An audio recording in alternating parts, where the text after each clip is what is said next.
All right, it looks like we are off, everybody. So welcome back to another riveting DKC 1 match. As I said, this is featuring Parisian Player and Neo. We'll talk a little bit about the runners here just to get started off. World 1, Level 1, you've seen it a million times by now, I'm sure. So we've got, on the left, Parisian Player, who's got a time of, on the wiki, on the leaderboard, it said 37:14, but if I remember correctly, I think he may have PB'd recently. So that may not be entirely accurate, but he is a high 36, low 37 player right now. On the right, we have Neo, who has a time of 35:55. So pretty close times within about a minute 20 of each other. So hopefully we've got ourselves a good match. Anytime you're within like a minute or so of each other, you're definitely going to be in for a good competitive match, I think. As you've seen right away, they're taking a bonus just to kind of, not necessarily skip a big section, but you blast off here, which does skip a lot. Neo having a slight edge early on, but nothing huge.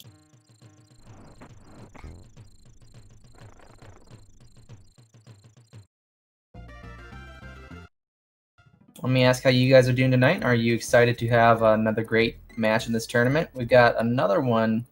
Technically, it is tomorrow by Eastern Standard Time or Eastern Daylight Time, but later on in a couple hours between Neo and Stu as well. So we've got some good quality matches for you this fine evening.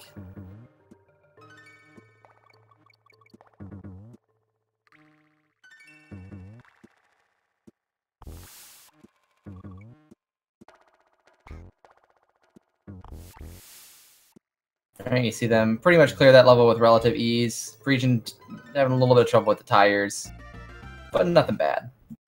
Go ahead and switch over to Neo's audio.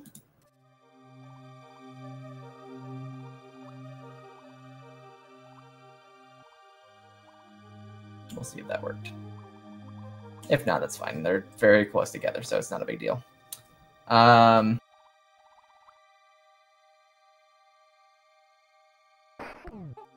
I was so entranced by the music, I forgot what I was going to say. I guess I can introduce myself. My name's Supreme. I'm also a runner of this game. Also competing in this tournament.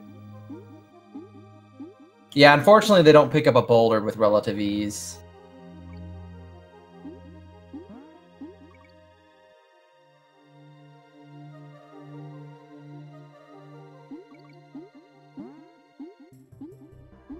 That's reserved for our boy Chunky Kong. All right, water level, no problem. These levels are tough to optimize, but they're not difficult to learn and get through in a competent amount of time. So this level, pretty straightforward. They're going to mostly just kind of skip over almost everything.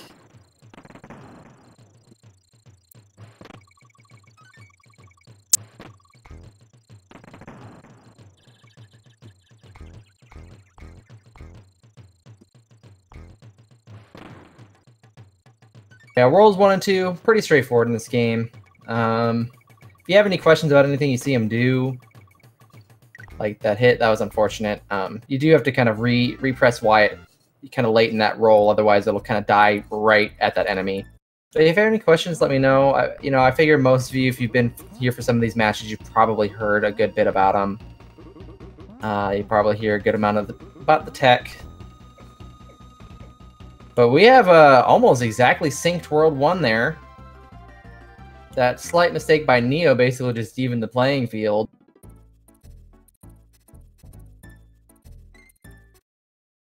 World 2 is a lot of skipping. Winky's Walkway is a really straightforward, easy level. See if they do the extendo here. Neo does. Parisian does not.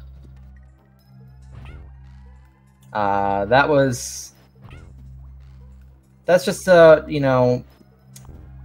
really kind of highlights the difference of people as they hit certain benchmarks. They start going for some harder strats.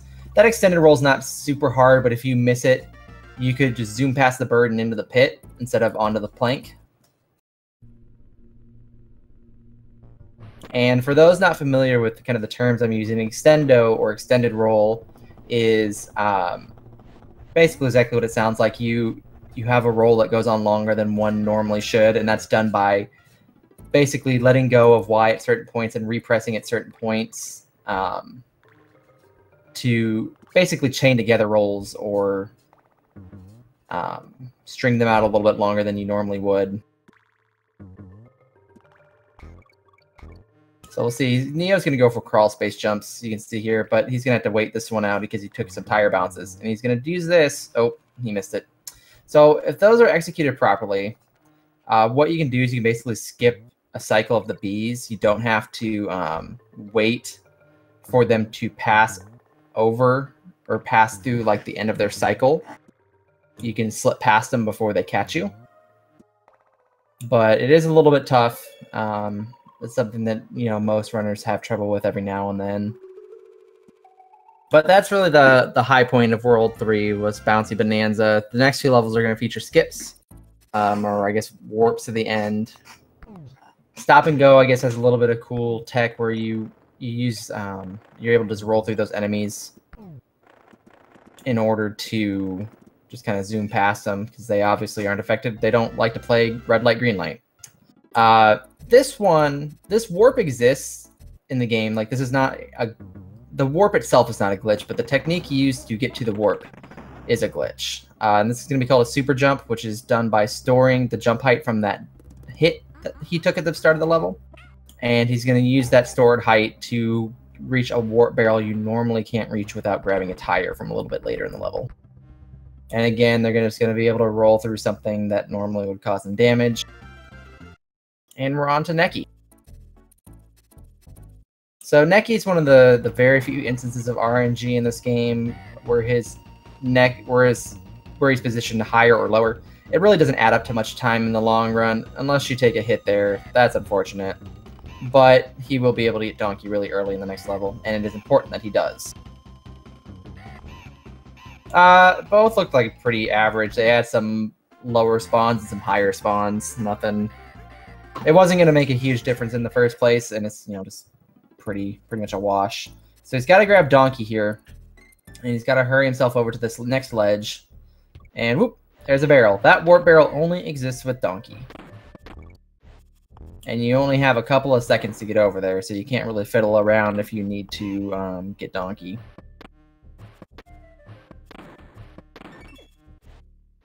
Oh, takes a hit. That happens sometimes. Better to lose Donkey there. I was surprised Parisian did not switch, but that works out to his advantage because you can't really reach this with Donkey up here. So I guess good on him. He can get Donkey in Forest Frenzy. So we're about to see another instance of a super jump. I would be flat out stunned to see either one of them try the super jump roll at their respective times with this game.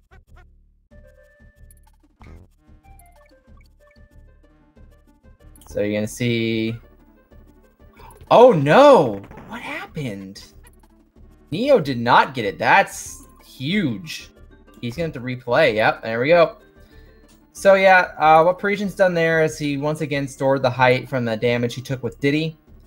Then took a hit and bounced off an enemy, and he's now just gaining infinite height until he lets go of the B button. Neo may be in trouble again. Yep. I wonder if he's just going to play out the level at this point. That's a huge swing.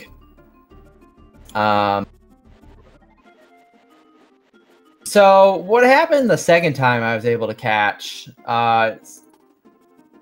if you don't get off that rope fast enough, that Kremling is going to be in a really bizarre spot for you to try and super jump off of him. And that is unfortunately what happened to Neo there. I really don't know what happened the first time where he literally just walked through.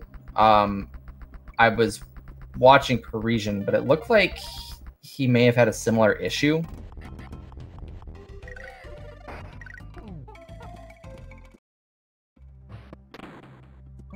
Kremtut will save the run. You got it right, man. Well, this opens a huge door for Parisian player, but this is not over by any stretch of the imagination.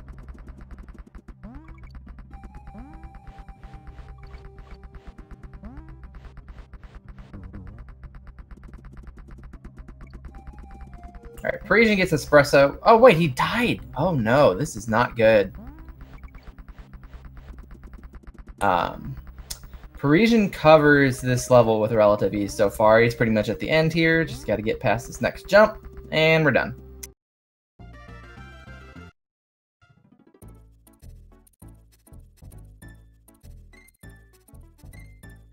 All right, so what you're about to see here is called a map warp.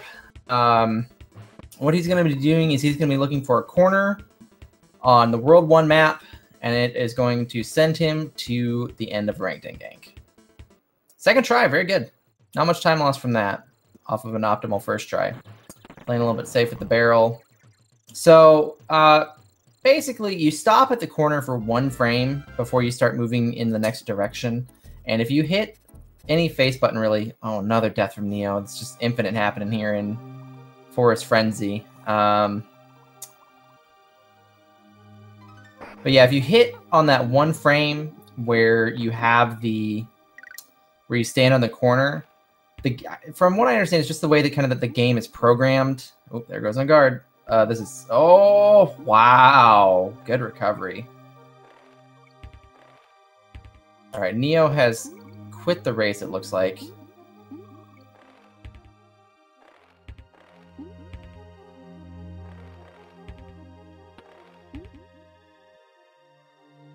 Not sure what's going to happen now. We'll let Parisian keep going, though. But let me start over with my map warp explanation here. You get to the corner, and for 1 frame, you're standing on the corner.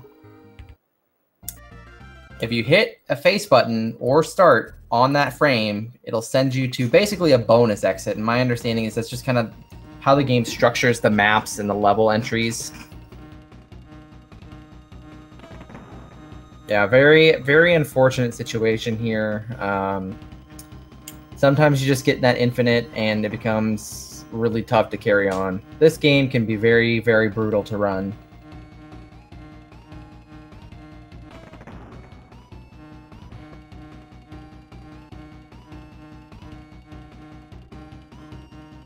But we're going to cheer on Parisian. It looks like Parisian's still on a pretty solid pace.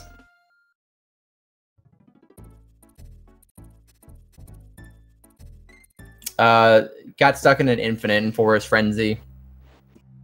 Dad, that's what happened.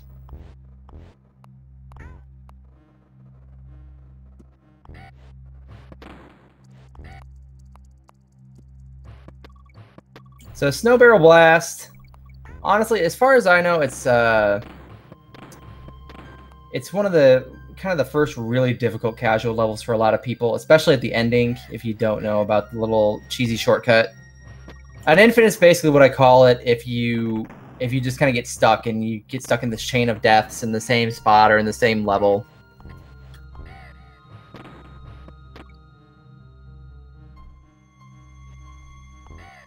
All right, so he's gonna roll there into the cheesy exit.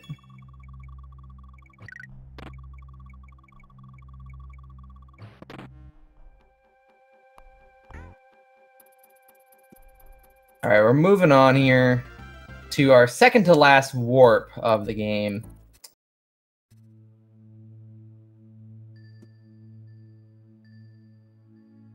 We have a very interesting image there of Donkey Kong just kind of looking depressingly at the pit he's fallen in. There's a warp. You actually can't reach that as Diddy normally. You have to kind of do that little cute above the level strat there, where you jump up above the rope on the level, kind of land on a platform you can't really see, and quickly roll over to the barrel.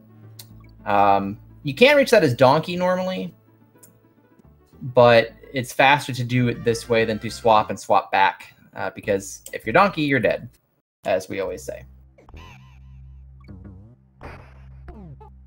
So again, we're rolling with our dear friend Espresso. Very good bird. Possibly the best animal buddy in this game. It's a really just satisfying level to play really well. It's not super difficult, not, you know, free. You have this just nice mix of challenge and optimization, especially before you kind of get into the harder levels of the game.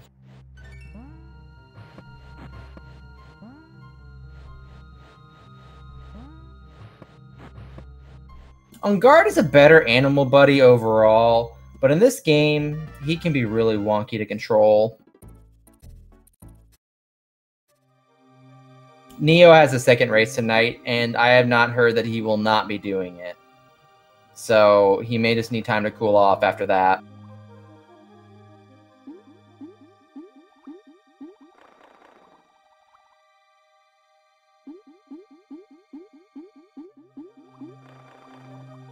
No, he has not forfeit that race.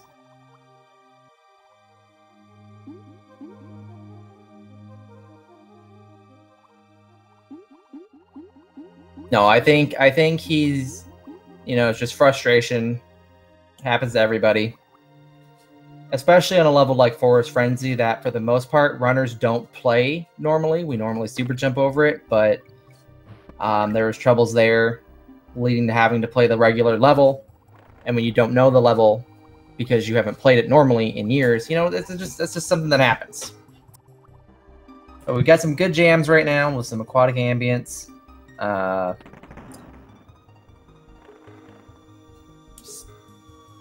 Just another great water level in this game.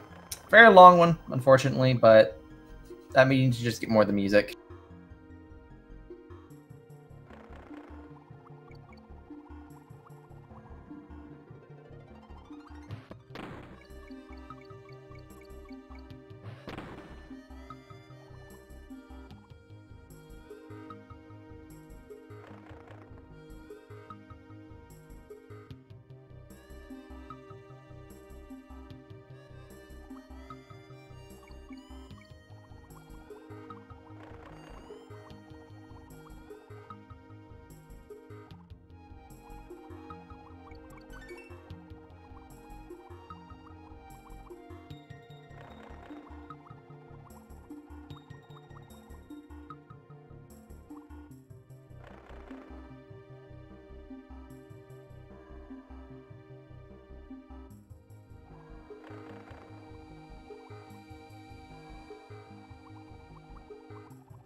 All right, we got through Croctopus. We are on a Torchlight. So Croctopus kind of marks like essentially the midpoint of the run.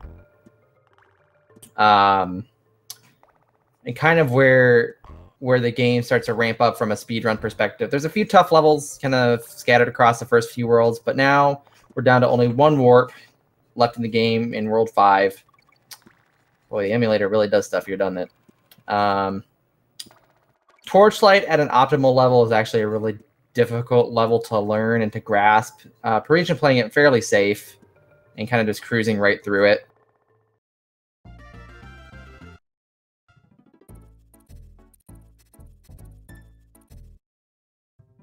Rope Bridge Rumble is also another tough one, especially when you start getting kind of to optimization of this level.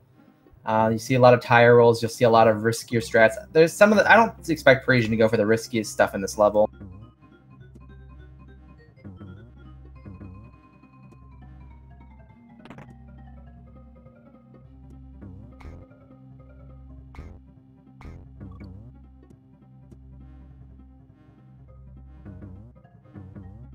Yeah, he's playing a little bit safer. So there's a strat you can do where you can actually roll under the bees and roll through the tires and make it to those platforms. But it's real risky. It's a couple of seconds in exchange for the risk of death that you normally don't have. But he does go for that tire roll to skip over that section, and he's going to roll through this guy to roll under those bees and reach the end. All right, so let's see what we're dealing with here. With a lot of the players, I'm not familiar with kind of the strats they go for. So we may see a super jump roll attempt here. I'm not sure.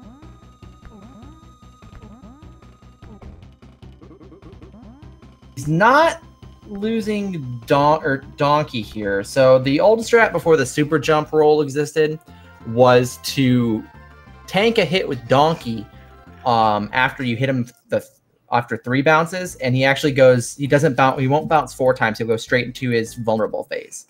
But Parisian could be going for just a basic super jump here. I'll be curious to see what he does.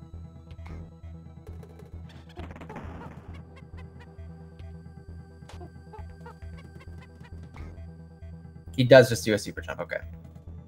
I assumed so once he started standing still, but I had not actually seen that setup before of the super jump.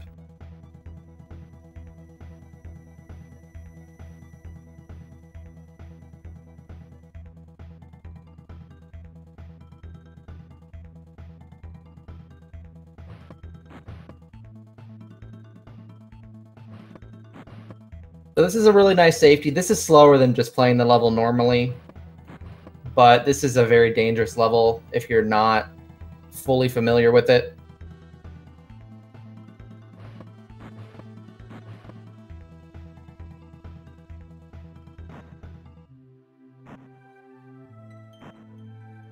And you'll see him come down here in just a moment. Yep. All right, so we're on to our last warp of the game. And although some people may think that warps are really boring, they are certainly not more boring than this level. So thank God there's a warp.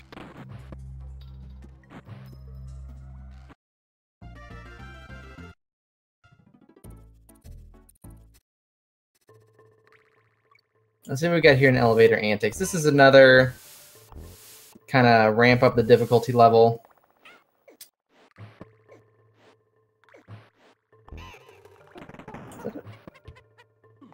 Oh, it is a super jump setup. Interesting. Very fascinating. A lot of these strats were developed kind of after I got a point where I don't really do super jumps over stuff anymore. So it's real fascinating to see some of these setups that I've never seen before.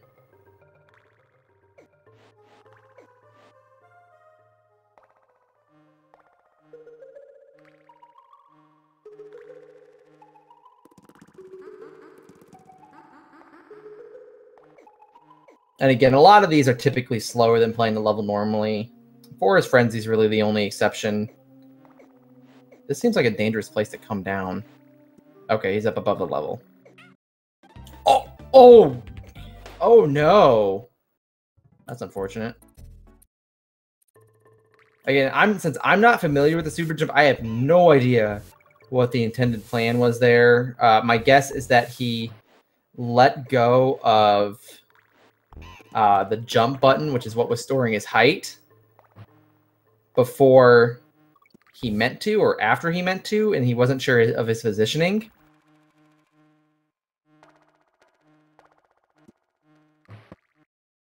That is my best guess as to what was going on there. But it does look like Parisian kind of has a good sense for what to do.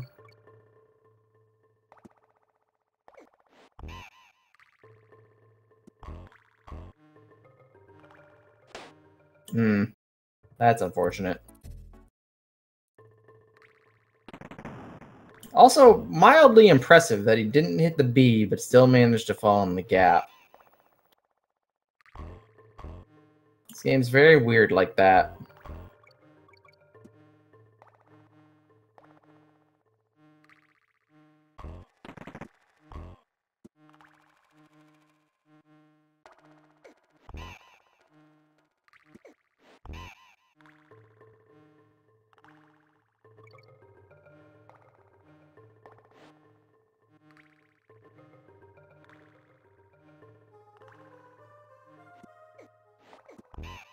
All right, so that's Elevator Antics. Moving on to Poison Pond, which is probably another one that's really high up there in the difficulty, especially if you don't know that Unguard's here. Unguard makes this level a lot more trivial than it is on your own, and a lot faster too.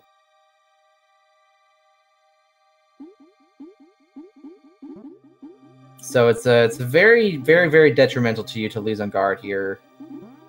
Even if you maintain him for, you know, like 80% of the level, if you lose him near the end, you can still lose like 20 seconds. That's actually not a bad place to lose him because he just bounces right back.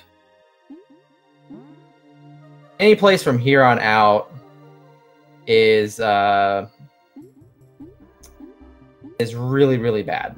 He got past the scariest part, though. Losing the fish here is kind of rough, but I think, yeah, Parisian's fine. Gonna ride the top here just to be safe. Well done. Very well done from Parisian. All right, so this could be our first shot at seeing a frame. This one's a little iffy. This one feels like it's a little bit easier to hit than your standard jump roll frame, but it also carries a risk of dying, which a lot of the jump rolls in this game don't. So we'll see what Parisian opts to do here.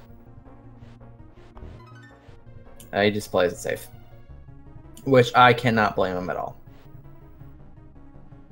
This jump roll saves the least amount of time of any that you use in a run at a whopping 3 seconds, and again, at the risk of dying. Because unlike other jump rolls, there's no platform for you to safely return to or jump to afterwards. You just fall.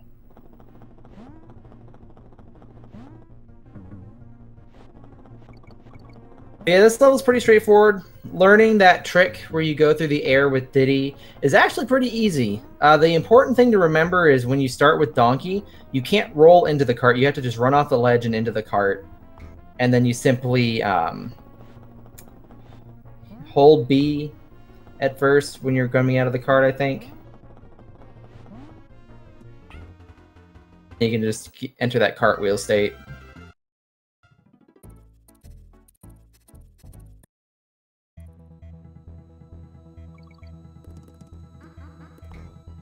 All right, so Blackout Basement is definitely challenging.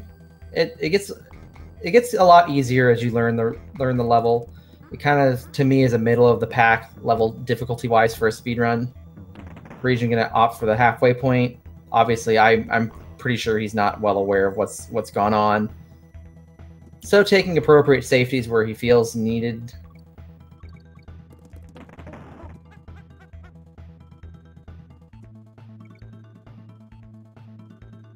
And it's going to get a little bit more casual from here, which doesn't surprise me.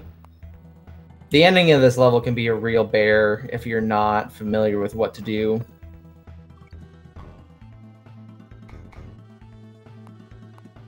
There we go. Well done.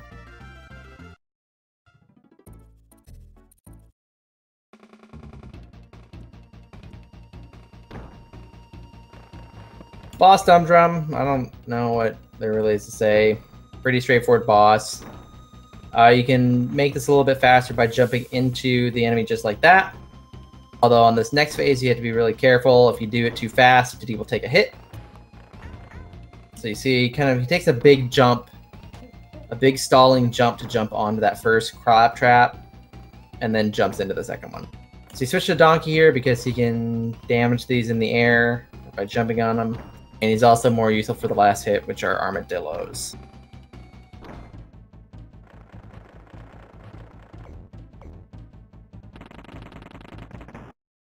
And that is our 5th of 6 worlds here today.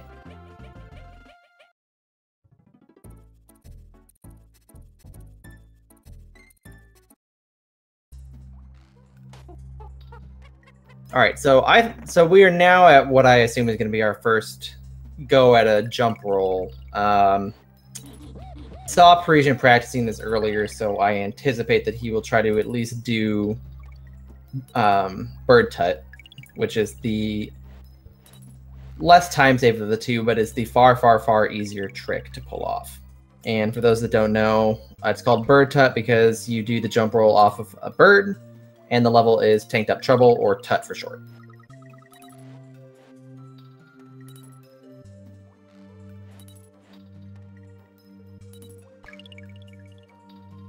So let's see what we got here.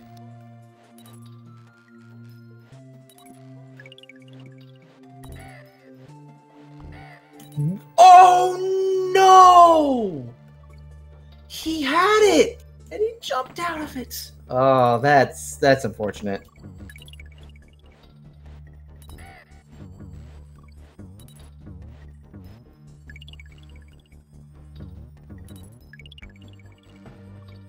Well, so now we wait. So how that trick works is you essentially want to press Y, the roll button, on the same frame at which you would be bouncing off or jumping on an enemy. And by doing so, it puts you in that constant roll state.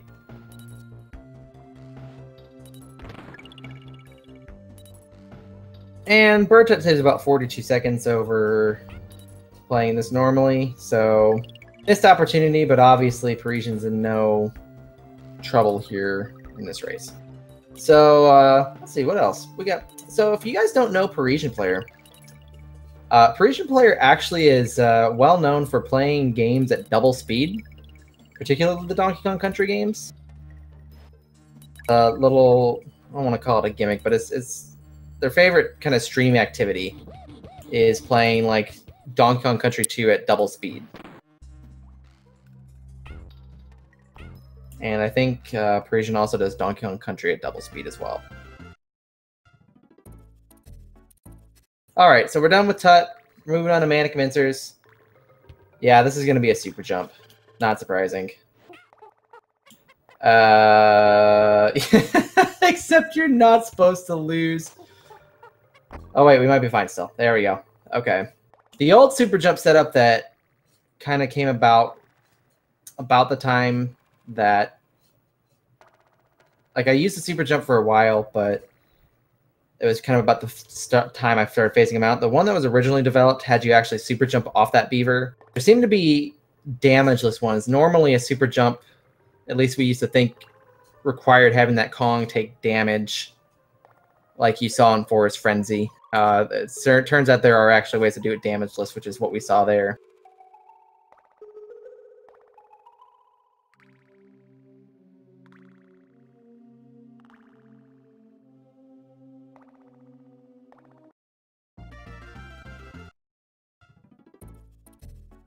Misty Mine, as far as I know, the next two levels do have super jump capability, which it looks like that is what Parisian is going for. Yep. It's actually also the setup for the super jump roll, but instead of just bounce off, you try to roll into the snake on the same frame you would bounce off it.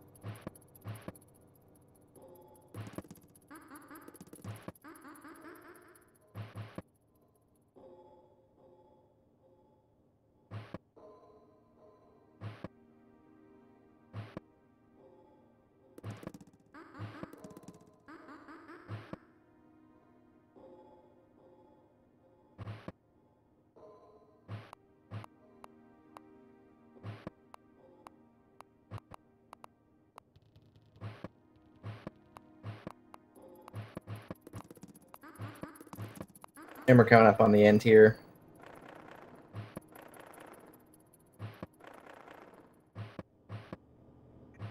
I'll play it safe and not risk rolling into the snakes at all, and boom.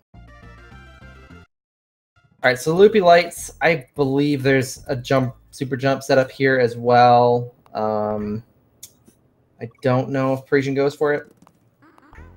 Oh. Nope, it looks like Parisian is going to play this level normally.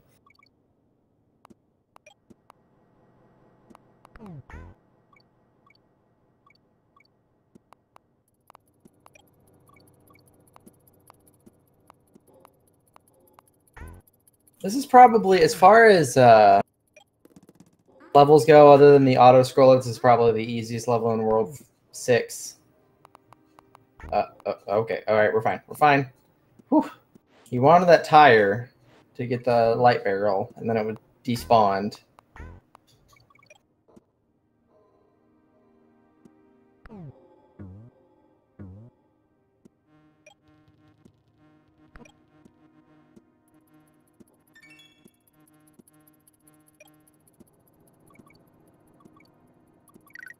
All right. And we are now coming up on the final level of the run, Platform Perils. Now, there is another jump roll you can do here. This one only saves, like, I want to say about 15 seconds. So I don't know if Parisian goes for this yet.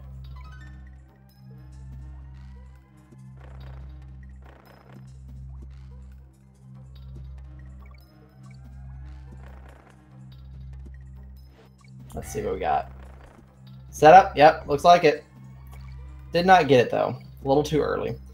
So you can tell your jump roll setup if you were too early or too late for the frame by when you, like if you're too early, you will cartwheel or if you happen to be donkey, you'll roll. And if you're too late, you'll just kind of bounce off of them. Ooh, that was a little frightening. That always scares me, because if you don't get that back boost, then you are, dead.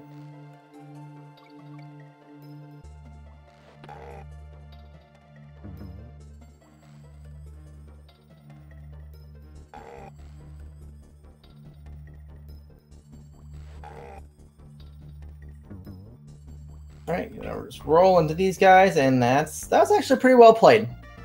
Pretty solid platform perils play. Apparently platform perils is now a tongue twister for me as well, don't mind that.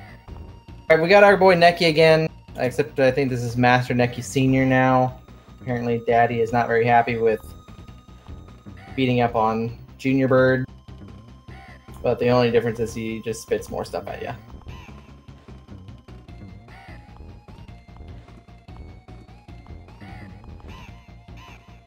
All right, and that's Master Neki Sr., so we are moving on to K. Rool. Pretty solid pace for Parisian.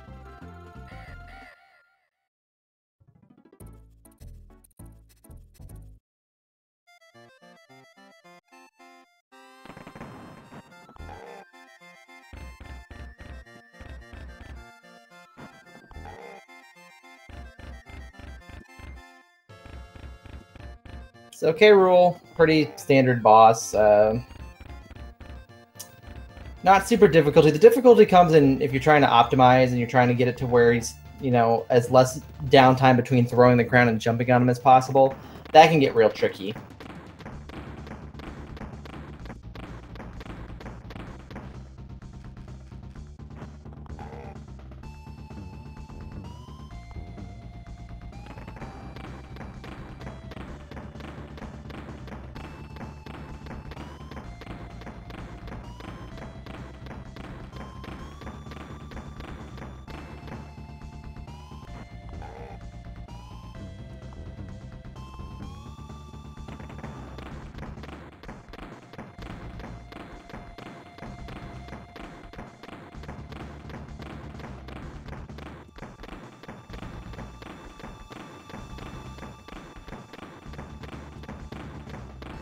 We're going to see Parisian here in the fake credits in just a moment.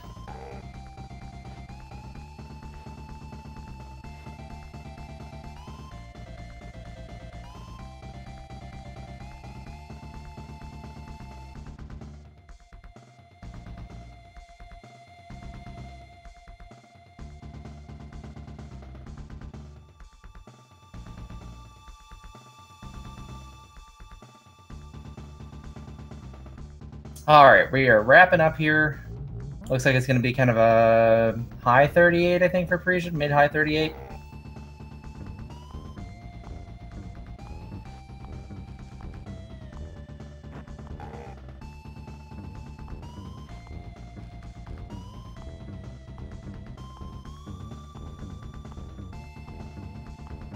Parisian, we're going to talk about you not jumping along with K. Rool, though.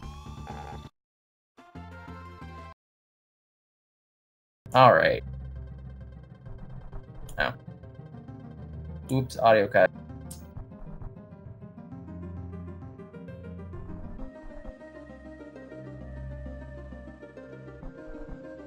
Well, Parisian, if you can hear me and you want to do an interview, you're welcome to join.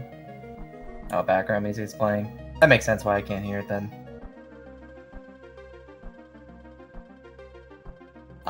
But yeah, so great effort from Parisian. I was wondering, like, even if you don't want to do an interview, can you explain what was going on there with elevator antics? Because that was really the only notable mistake in your run. You played really cleanly. That was really well done.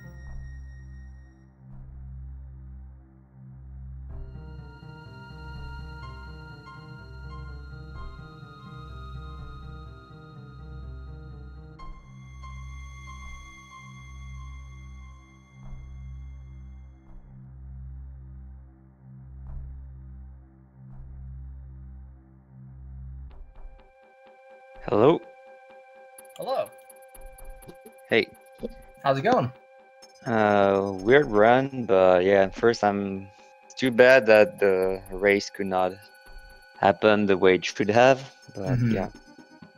So yeah, like I was asking in chat, I guess my big question, other than how did you feel, was the elevator antics death, because I had not, that was something I've never done before myself, so I'm not really familiar with it.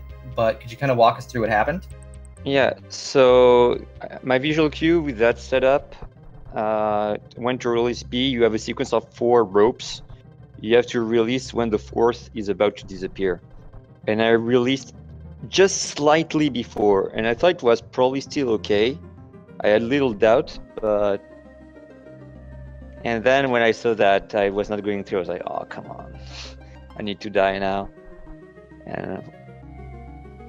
And thankfully I died, so I could continue, and then you could see, like, playing the level normally, that I'm not as confident as the 37 runner should be on that level when done normally. So, because I never really practiced it. I think I started doing the super jump at that level since I was a 42. First, I was doing it normally. Then when I saw the super jump, I decided to go for it. And now at some point I'll have to relearn it. But yeah, what happened is that I was just few frames short. And even though there weren't a lot of jump rolls attempted, that still really sums up this game. Just frames short. No, I hit a frame. No, I was freaking out. I was like, oh my god! And then you jumped. I was like, yeah, no! because that's also the problem in a race. Like, if I wasn't grinding, I would have just let Y go and looked at the result. And in a race, you're so feared that you won't get it and you have to recover, that you recover and you don't look at what you did. Yeah. And so that's what happened. Yeah, that was that was real unfortunate. It happens to everybody, though. I've definitely jumped out of my fair share of jump rolls in my time. Because otherwise I was -4 after word 4. I won 7 seconds to balance PB on word 6. I don't know how much I lost with the antics. Probably like I lost a minute and 3 seconds on the split total. So we could say that I lost almost everything of that. Yeah. Because I needing to die to reduce the level, and dying again in antics, and without anything good in antic anyway, like my going very slow. So yeah, I had a very good chance to hit 36 without a frame, I think. And if I had the frame, like, I could have a mid 36 maybe right now. Yeah, no, you were These 2 mistakes. Certainly on the cusp. That was, other than antics, that was a really, really well done run. You should definitely be proud of that. That was a good run, especially in a race, because you definitely, there's nerves, there's always, you have no idea what's going on. I'm guessing you didn't know. I was reading chat. Oh, okay. When I do races like this, I always read the chat from the restreamer just to understand what's happening. I don't want to have a full capture, like a screen, because that's too intensive. But looking at the chat to understand, okay, he died here, he's that far ahead or whatever. Yeah. To adjust a little bit my strats if I need to. Yeah, so I understood he forfeited. I confirmed by watching after on SRL, so I was like, okay, yeah, that's. And there was someone in guys saying maybe he will go for very swag strats. I'm like, no. No, man. Unfortunately, I'm not. For a 37 player, I have very, very few swag strats. Like, I still go so for. Yeah, Minsters is still some place where people super jump a lot, but like Misty Mines, I still super jump it, and that's like you could have believed that I was going for the frame, but I was in that case practicing for sacrificing DK for later on being able to hit the frame, but I did not press Y on that at that moment. Mm-hmm. But yeah, because there are some frames I'm practicing, some frames, yeah. So this one and ODA also, but yeah, I'm doing sacrifice slice ODA to do the one in antics after that. The thing is, yeah, since it's not my main game, if I was really wanting to grind that game a lot, I would learn ODA, I would learn antics, I would go for the frame in ODA. I'm currently learning the frame in ODA, so Well, and I'll learn Misty. Mm-hmm. Well, it sounds like we should be expecting some more PBs from you in the very near future. Yeah, I wanted 36, and then we'll see. Probably. Hmm. 36 is not that hard for me. Like I said, I almost got 36 with the frame, and for me, 36 is a decent run with the frame. So I go for 2 frames usually, Bertat and Perils. If I hit one of these 2 frames, I got a 36 basically. Okay, yeah, that's great. Well, I think that is going to do it for us. I believe we still have more content on some of the other channels. I'm not quite sure what's going on at the moment, but The good news for me that we don't know what Rockin' Josh is going to do because we have no news from him. But if he forfeits from the tournament, I'm in the brackets. Yeah, you are pretty well set up right now. This has already been recorded, so you are sitting currently at 4-2, with I assume only your match with Josh left, if that is to happen. Yeah. So yeah, maybe even if I lose against an hypothetical match against Josh, I'm probably in the brackets already. Let's see. So How did your race with Mozzarella go? I think that's kind of the big. I got this 37-40. I was really happy with that. So you did win that one. I think you are pretty well set, actually. Yeah, I think even if Josh ran through this and went like 6-1, you would have a tiebreaker for Mozzarella. So I think you're looking pretty good to move on to the bracket. I'm sure it feels really good. Yeah, but the brackets, I won't go very far because like the thing is my strats allow me to be very consistent, but stop me from being able to get a very good time. So like even against someone, if I play a 32 or 33 player, if he has a very bad run, hits no frame, he will get a 36. And for me, a 36 an incredible run that I never still got. So, so what happens in the brackets? That's why also I learned some frames. I will go fully YOLO to have a chance to win at least a game, maybe on a misunderstanding. Well, good luck to you going forward. I think we will sign off at this point. Look forward to seeing the bracket. Maybe we'll meet up.